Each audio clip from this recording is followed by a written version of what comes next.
Zdravo svima i dobrodošli kod nas u Plastenik. Danas ću vam pokazati jedan dobar trik kako da udvostručite prinos krastavaca.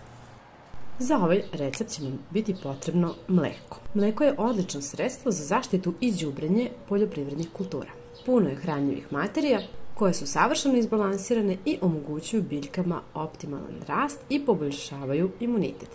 Kao meru ću koristiti ovu srednju šoljicu, a možete slobodno koristiti veću ili manju u zavisnosti kolika vam je količina đubriva potrebna.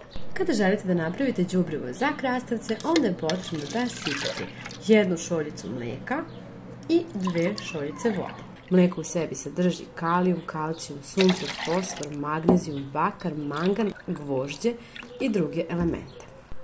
Zbog sadržaja kalijuma, mleko je odlično u zaštiti povrća, a naročito je dobro za ishranu paradajza, krastavaca kao i nekih sobnih biljaka.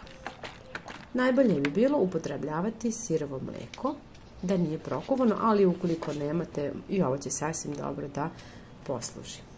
A zatim jednostavno zalijte krastavce. Naravno možete zalijevati i paradajz redovno na svake 2 nedelje.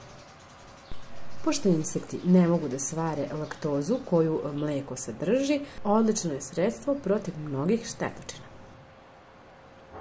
Ja se nadam da će vam ovaj video biti od koristi i da ćete imati lep prinos povrća. Puno vas pozdravljam, ćao!